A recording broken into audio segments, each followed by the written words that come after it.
Britain and Germany are at war. The Prime Minister, Mr. Neville Chamberlain, broadcast at 11:15 a.m. I have to tell you now that no such undertaking has been received, and that consequently this country is at war with Germany.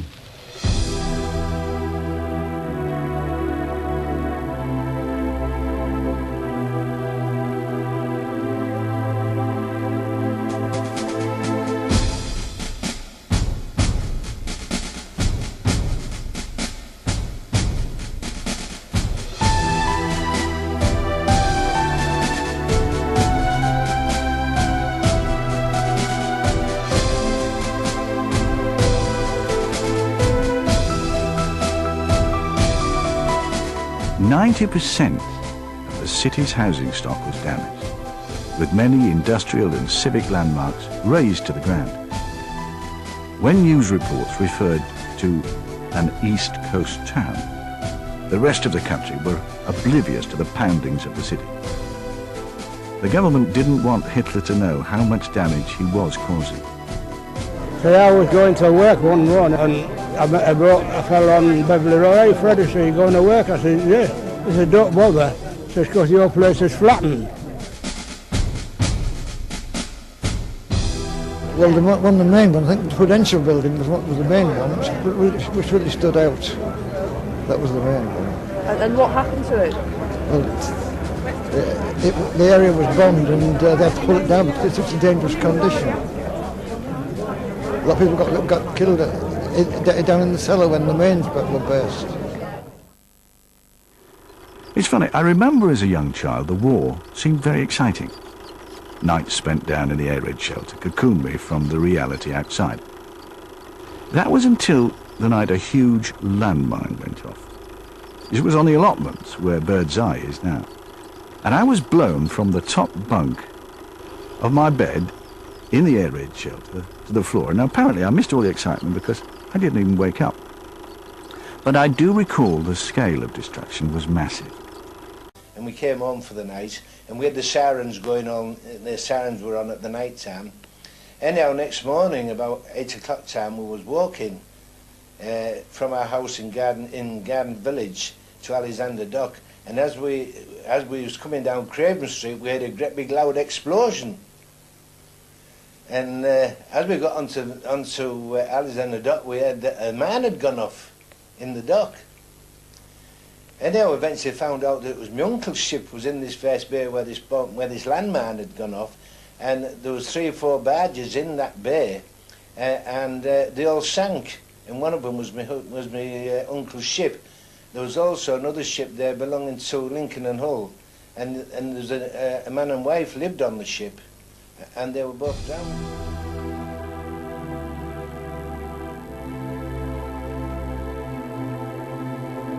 Those were terrible nights, those. The air raid buzzers went, and eventually the sky became one white, dazzling cloud. It was the chandeliers that the aircraft came in front of the bombers and dropped these chandeliers, and they were parachute lights, and they hovered over the city.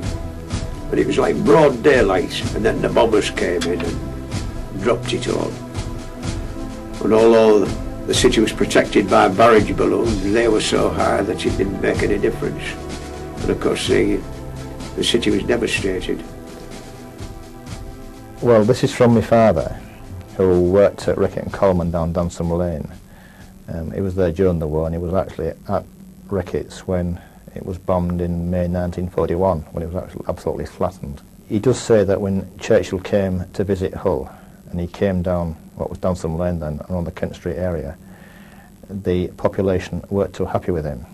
And obviously he had a victory sign, and they had a similar sign, which was obviously a little bit different. Army bomb disposal teams took many months to remove the countless bombs which had failed to go off. One of those soldiers was Jim Mulgrove, a Geordie who settled in the city after the war. Well, when I came to the city in 1944, the city had been heavily bombed, There was enormous gaps within the city, and I came here in bomb disposal, and I came for a year and was defusing and removing bombs from around the city. Enormous devastation, a lot of sadness in the number of properties that were demolished through the German bombing raids. It was really, the city took more bombing for its size of population than any other city in the United Kingdom. And other people think that's hard to believe, but it's absolutely true.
The usual whine of a bomb swishing, and it was a landmine that dropped more or less at the bottom of our yard actually, and demolished our house and the two houses next to us and the whole terrace and the 2 or 3 houses on the other side of the terrace at the front. So it demolished quite a number of houses actually. My grandfather lived in the corner house at the terrace and he was killed. I'm not sure whether he was in his air raid shelter or not. He had one in his garden. I just don't know. There were quite a number of people killed, and there were 12 people killed I think and 20 odd seriously injured. I was buried for 4 hours, which was an experience. In March and April 1941, 2 heavy raids in North and Central Hull destroyed homes and shelters, killing 143 and injuring 100. On the night of the 16th of April, Ellis Terrace communal shelter took a direct hit from a 1-ton bomb. The whole community ceased to exist. They couldn't count how many people had been in the shelter. They had to guess at around 60. Men, women and children. I got a call out to a case in Studley Street. And this lady, I should say she'd be about 35 to 37. There was 2 more children, and I think it was a husband or whether it was a warden there, I don't know, but the alert went. And they went into the air raid shelter. And I carried on delivering the baby. The mother was in a corner of the room. The room was blackened as dark as possible. But I had no assistance, but marvellously everything went very, very well, even though the alert was still on. There was no bombs being dropped at that time, but we knew everything could be won any time, but we carried on very well indeed, and everything went very, very well. And the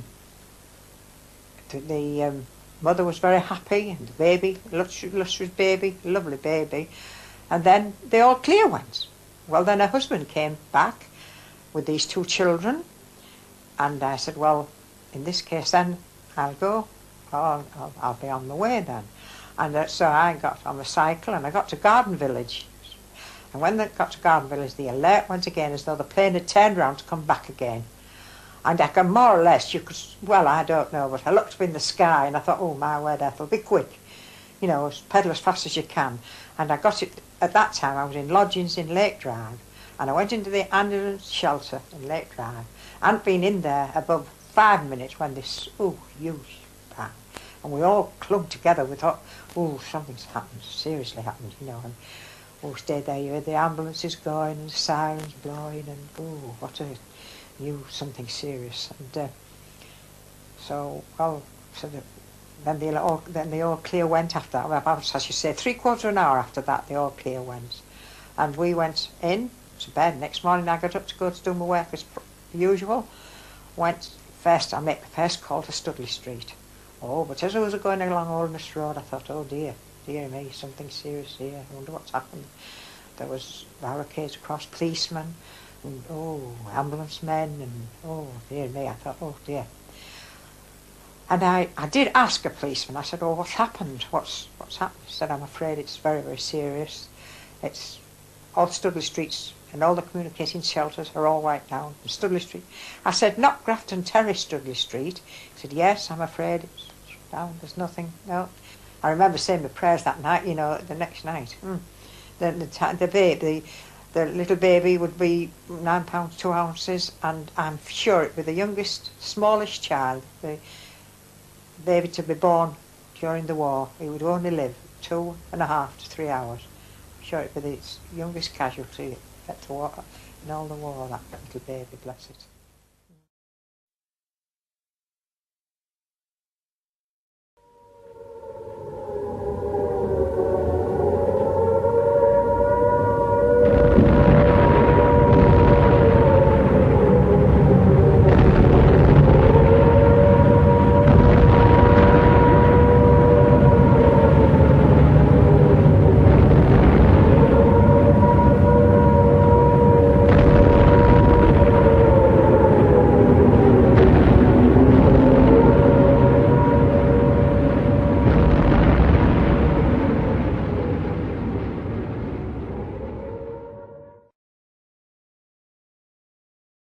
By 1943, American servicemen garrisoned the region in strength.